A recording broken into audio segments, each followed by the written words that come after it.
Hello, ladies and gentlemen. Welcome to Luxor. We're going to hard mode. That's right, we're going hard. When we're done with this, we're going insane in the membrane. But for now, we're just going to stick with hard. So by now, we all know the story, yada yada, Set's evil. We're going to start with Geb the Grower here. His crops are in danger. I will say, I like the background of this stage. Like the stream going through the rocks. Now I've upgraded some of my power-ups to max to help out with the increased difficulty, so Fireball here has got a huge rate. I'm saving it. Wait for it. Ah! I lost the Fireball to a color cloud. Could have had both, but I hesitated. What's done is done. So how are all of you guys doing today? You guys doing good? Hope so. Hope you guys are happy. Hope you guys are healthy. Hope everyone's having a great day. And that there's good vibes all around. So first level, the first stage, and we've already got 6 colors. So they're pulling out the big guns right away. They're already pulling out purple and white. So we're gonna have to watch it here. So, one day at Burrito Horn, it was a Saturday. A very, very busy Saturday. Now, that's probably not surprising, because it's Saturday. But this Saturday, in particular, was top 5 busiest Saturdays that I have ever worked in my 3¼ years at this establishment. It was order after order after order, and it just would not stop. And then I messed it up. So even though we were very busy, I had a good flow going.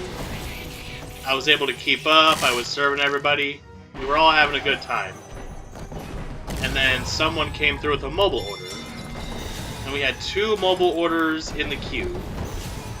We had, I believe it was Elena and Alexis. That might not be the names, but I remember they both started with A. They were both women, and they were both very similar names. And I accidentally checked in the wrong mobile order, but I didn't realize it at the time. So she finally gets to the window, and I say, "Order for Elena?" And she goes, "No, Alexis." And I instantly know that I've done goofed. So I've then got to turn to the people on the line and say, "Hey, I put the wrong order in." Now, during big rushes like this, you mess up one time, and it's pretty much game over. Because you can't really come back, you can't really catch up, it's very difficult. Once you fall behind one order in a rush, it is an uphill battle to try to make it back to surface level. So once that happened, we were kind of scrambling. And they were both pretty good-sized orders. This wasn't small potatoes, it wasn't small tacos. So now we're trying to get this other order. Thankfully, the other order did come later. It was the next car in line. Or next car at the speaker, I should say. So they're pretty close together, but we still had to stop the line for a few minutes so we could make the correct mobile order. And then from there, I was playing catch-up, trying to scramble to get all these orders out. And on top of that, there's plenty of DoorDash and Uber orders with a lot of drinks. So while trying to take orders and hand food out, I'm also trying to not fall too far behind on the DoorDash drinks. Because the other people have the food cover, but I'm responsible for the beverages. That's the way of Burrito Horn. Now, it took a while, but some way, somehow, I do manage to catch back up, and we keep cooking with gas. And then, guy at the front of the line, his card kept declining. Now, most people, when it declines, they either give you another card, or they just drive away defeated. But this guy was hell-bent on getting his dinner. He's like, "No, it'll work. Just give me a couple minutes. I'll make it work." So he's on the phone with his wife, he's on the phone with some other dude, his bank, trying to get this card to work. Now, I mentioned this before, but for some bizarre reason, we're not allowed to pull cars forward. But we broke that rule. We told him, like, hey, would you mind pulling forward so we can let the rest of the line through? He's like, no, I'm sorry, it'll just be a couple minutes, I can get this to work. So he's calling pretty much everybody he knows, and about 6 different times he gives me his card. Now, it wasn't insufficient funds, there was some other error. There's insufficient funds, there's tracking error, and then there's a few different types of reasons why a card can't go through, but it was some one I've never heard of. And finally, he gives up, and he's like, alright, I'm just gonna go to the bank and get cash, I'll be back. And thing is, he never came back.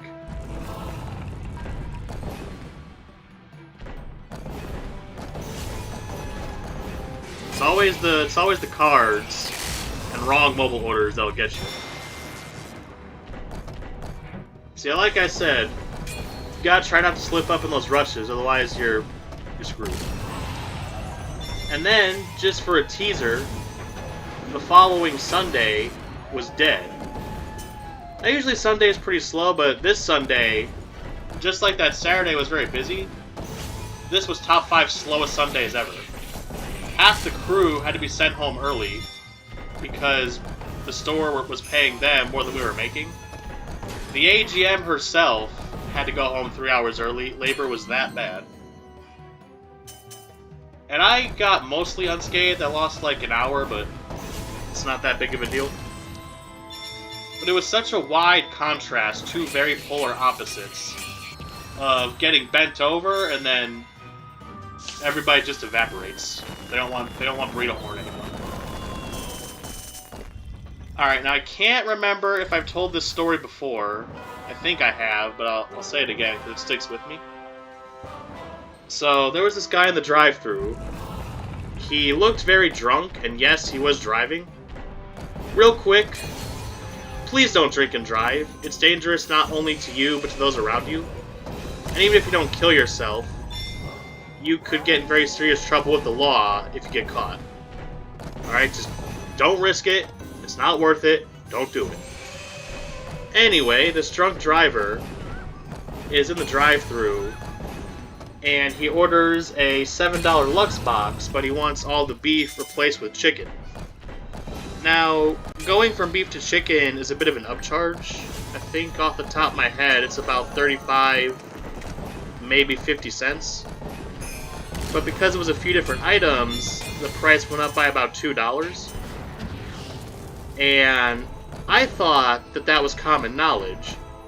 So the hierarchy goes beef, chicken, then steak. Steaks are most expensive ingredient. I thought that was common knowledge, but I was wrong.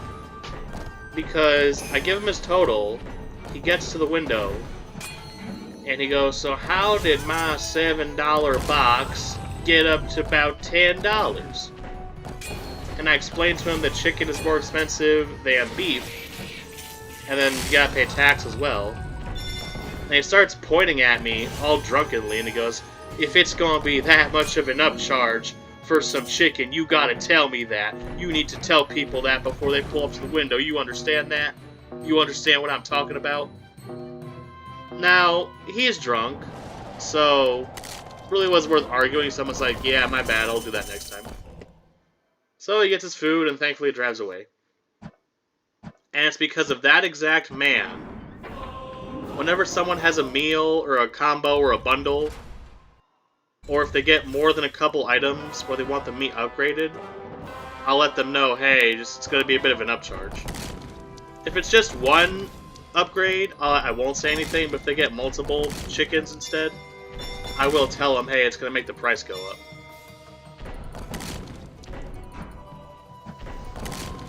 And then, I had another customer. This customer wasn't drunk, but he was an a-hole, and there's actually a happy ending. So he gets up to the counter, and he's really confused. He doesn't know what he wants. he has a lot of questions about the prices of things, what comes in meals, like how things work. Now, for some of the basic items, I know prices off the top of my head, as well as what comes in it. You know what? It's only been like 10 minutes. We're doing stage 2 as well. We're doing 2 stages. Anyways, like for the basic things on the menu, I know the price and food content. But for most things, I have to tap the button on the register and look them up. And he's asking about party packs, cravings packs, $7 boxes. And he keeps changing his order around. And the people in the kitchen ended up making about half the food that was ringing in. But he didn't actually want that, I was just checking. And at a certain point, this crosses my mind. I'm like, oh, they're probably making this stuff. So I go on the headset and I say, hey, don't make any of this until I officially send the order through. And Mimosa goes, Matt, I've already made half of this shit. So, that was my bad. I felt bad for doing that. Sorry, Mimosa. Because I need to tap it on the register and it shows you what the price is and also shows you, like, what's on the item, like cheese, lettuce, etc. Now, because he's changing his order so many times, and he was a father, he had 2 kids with him, so they were ordering as well. So a few different times throughout the order, I would confirm the order just to make sure that I wasn't getting anything wrong, because it was being changed so many times. So a couple different times, you know, I would say, hey, do you want the 3 soft tacos with steak and then the party pack with beef, correct? So I did that a couple different times just to confirm the order. And then he goes, Bud, you've said that 3 times now. Yes, I want that. And then he kind of gave me a dirty look, but I don't really... See, I tend to get over stuff really easily, so stuff like that doesn't really get under my skin. Like, yeah, I wish less people were like that, but at the end of the day, you're gonna get at least 1 asshole a day. It's kind of the status quo. But the story does have a happy ending. So he gets his food, and him and his 2 kids leave. They go out the door. Now, I don't know what they got him for, but as he was leaving the parking lot, he got pulled over by a cop that was sitting at the bar across the street. And that did give me a little bit of a chuckle, I will say. But hey, that's karma at its finest.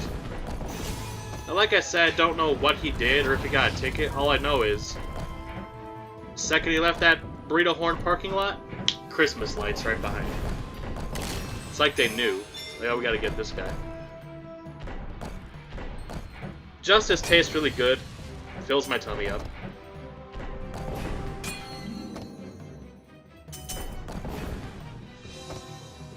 You know what can be hard nowadays? Making friends.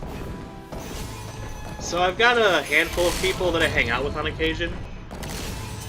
But once you become an adult, and especially when you work night shift, it's very difficult to set things up. It's like going to the doctor. You gotta make an appointment now. You gotta get out a spreadsheet, you gotta get the court board with all the red string and the conspiracy stuff on it. Like, alright, so I'm working 9 p.m., I got these days, I'm off these days, what about you? Then we gotta black magic some time frame together. Sometimes people will move shifts or take days off. I try not to do that. But I'd say, once every couple months I'll go see somebody. It ain't much, but it's better than nothing.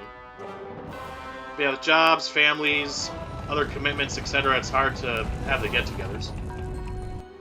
But a long time ago, we had this thing called school. Okay, well, we still have school. I used to be in school. I graduated. Yeah, unfortunately, school's still around. My brother is being subjected to math. Let's hope he doesn't get baldy for a teacher. So, I was in school, hanging out with some peeps. Now, it was my sophomore year of high school, and I had recently moved to a new school. We had left the town that we've been living in for 10 years. So, it's kind of a fresh start. And I didn't really know anybody at the new school. It was about a week into the year, and I was trying to find my footing, trying to find a group to fit in with, and I ended up making friends in the most unlikely way possible. You would never guess this.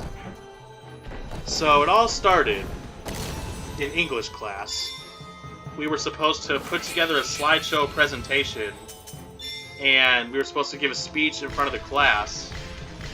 Well, not a speech, we were supposed to talk over the presentation, and then it would play in front of the class.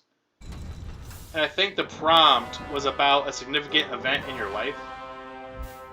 And I can't really remember which one I chose, but I got a laptop, and I put together all the slides, did the voice, did all that. And I will say, the production was pretty good. Wasn't quite what I do today, but I'd give it a B+. So anyway, the day comes, and we all gotta present. And everyone's groaning, like, oh god, I don't want to do this. Because obviously it's school, no one really wants to do work.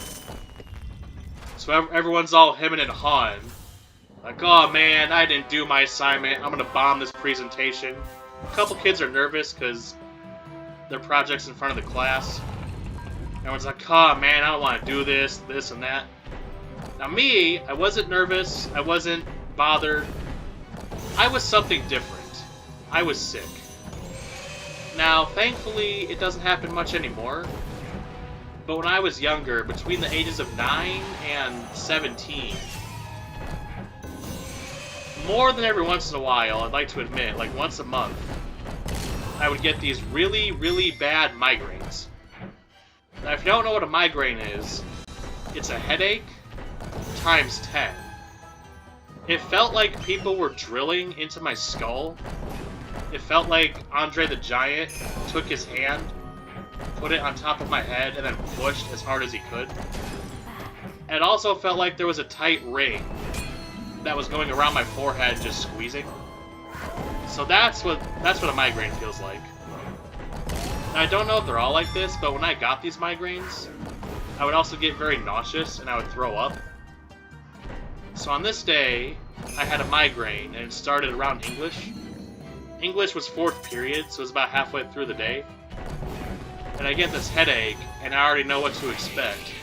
I'm like, well, the rest of this day is gonna suck.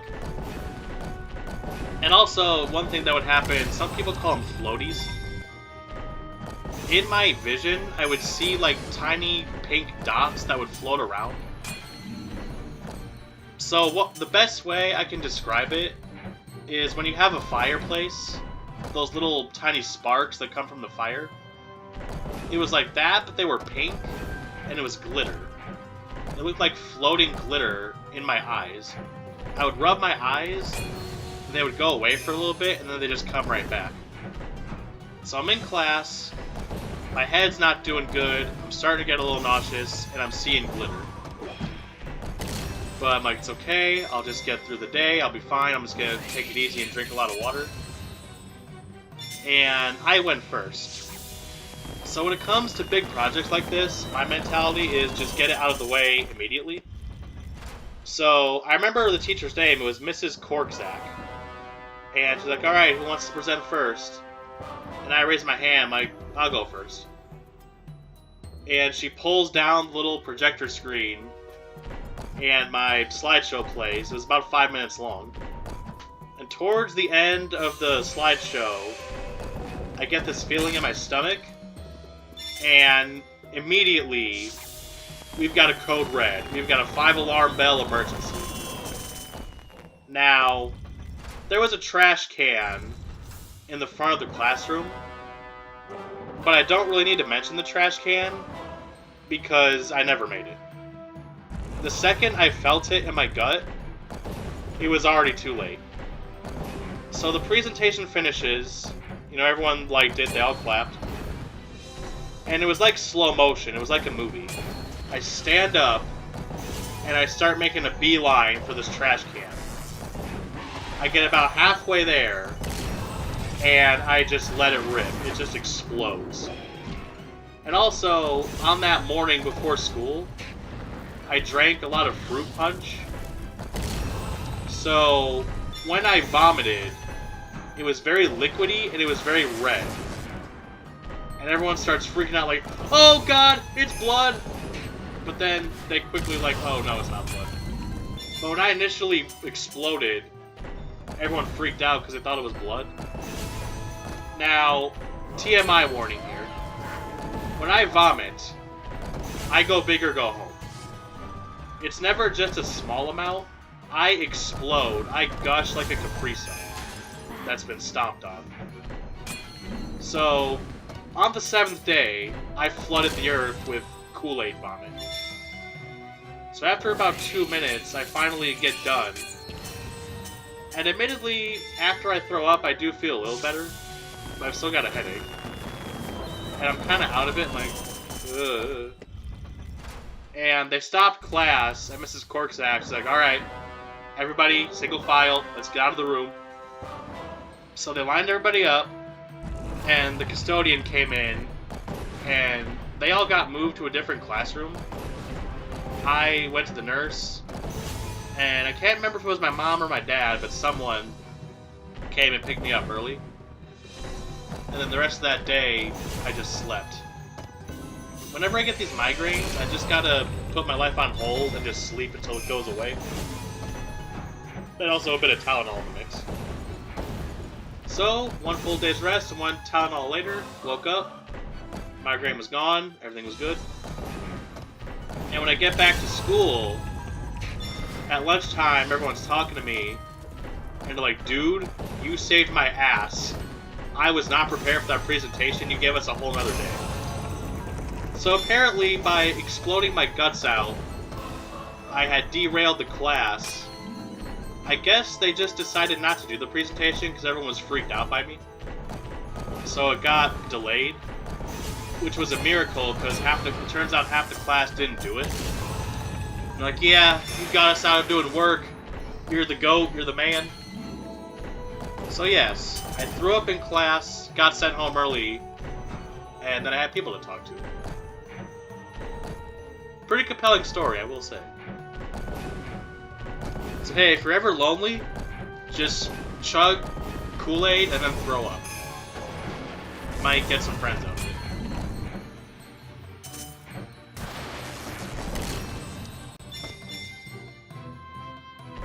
Now, knock on wood here, thankfully once I hit like 19 or 20, I pretty much stopped getting them. In the past 5 years, I've gotten 1 or 2 of these bad headaches, but for the most part, they're extinct.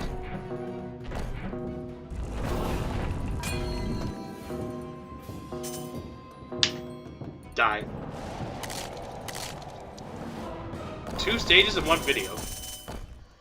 Now, it's not that difficult yet, but I imagine the difficulty will increase, and I'll probably cry. Alright, all 4 jars, you know what time it is? No, it's not the thinking chair. It's bug squishing time. Enjoy.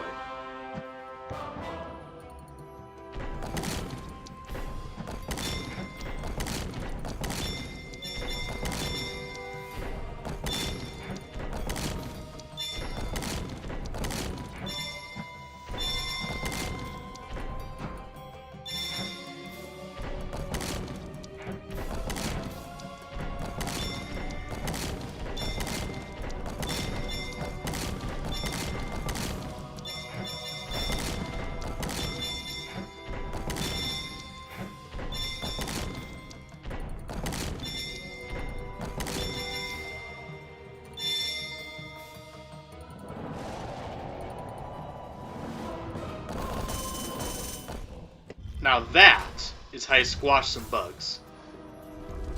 Well, I think 2 levels of the pyramid is a good stopping point, so we're gonna stop. As always, thank you all for watching. I hope you enjoyed the video. Everybody, just do me a little favor. Have a great day, and if you need friends, just vomit. Goodbye.